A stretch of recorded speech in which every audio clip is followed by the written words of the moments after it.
Let's talk about superbugs. You know, those bacteria that have basically learned to outsmart our best medicines. For decades, we've been locked in this crazy arms race with them, and honestly, we've been falling behind. But what if we could engineer a totally new kind of weapon? Something smarter, way more precise, and built from the ground up to win this fight. Okay, let's get into it. Just look at this number for a second. 10 million. So what is 10 million? Well, that's the number of people who could die every single year from drug-resistant infections by 2050 if we don't figure something out. To put that in perspective, that's more people than die from cancer right now. This isn't some far-off threat. It's a very real, very scary forecast, and it shows just how badly we need a breakthrough. Yeah, we're actually entering what a lot of scientists are calling the post-antibiotic era. And it sounds dramatic, but it means a world where a simple cut or even a routine surgery could become life-threatening again. It's a huge deal. So how in the world did we get here? Well, this timeline kind of tells the whole story. Back in the 1940s, it was the golden age of antibiotics, all thanks to penicillin. But then, things just stalled. The last truly new class of antibiotics was introduced all the way back in 1987. I mean, think about that. For over 30 years, we've had almost nothing new, while the bacteria have been evolving like crazy. And this image here, it just nails the problem. On one side, you have our old school antibiotics just failing. That big red X says it all, right? This leaves our bodies totally vulnerable, creating this massive crisis in hospitals everywhere. It's become crystal clear that we need a completely new playbook. So if our own drugs aren't cutting it anymore, where do you even begin to look for new weapons? Well, scientists decided to go back to the original expert in bacterial warfare, nature itself. And it turns out nature has this whole secret arsenal of what are called non-antibiotic antibacterials. You've got things like antimicrobial peptides that can literally punch holes in bacteria. Then there are bacteriophages. These are viruses that actually hunt bacteria. And endolysins, which are enzymes that can just dissolve a bacterium's cell wall. I mean, these are nature's own assassins. Let's just zoom in on bacteriophages for a sec, because they're amazing. You can basically think of them as these microscopic, self-guided missiles. These things have spent billions of years evolving to do one thing and one thing only: find and destroy a very specific type of bacteria while leaving all of our human cells completely alone. Okay, but here's the catch. As powerful as they are, these natural killers have some serious flaws when you try to use them as medicine. They often struggle to get where they need to go in the body. That's low bioavailability.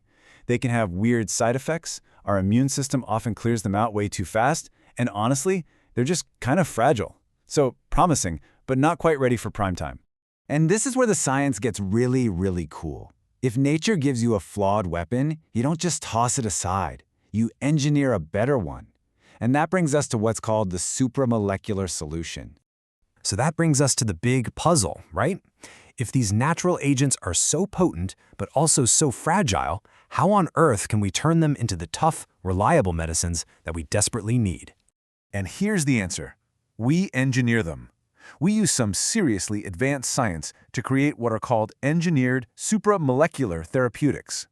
It's like giving nature's weapons a high-tech upgrade, transforming them from these flawed but promising candidates into stable, powerful nanomedicines. Remember all those problems we just talked about? The fragility, the side effects? Well, this engineering approach tackles every single one of them head-on.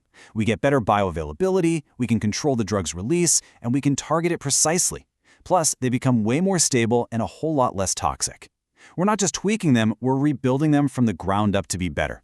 So let's just do a quick side-by-side with those antimicrobial peptides, or AMPs.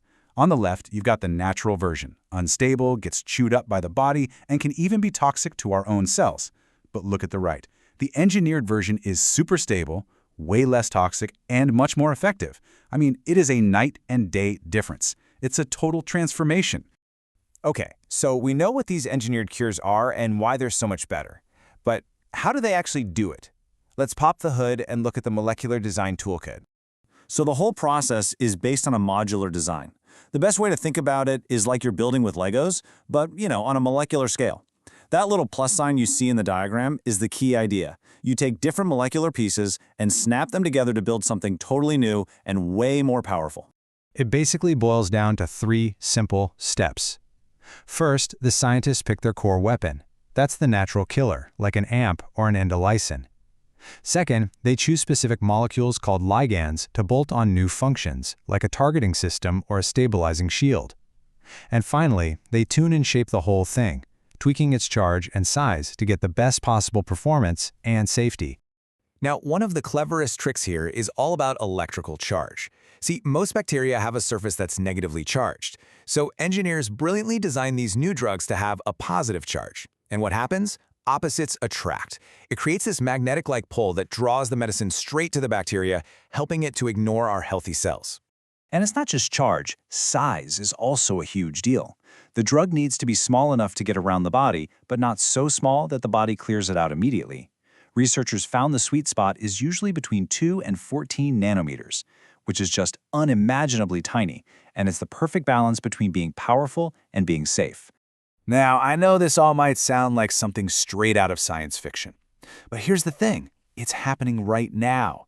These incredible smart medicines are already moving out of the lab and into clinical trials with real people.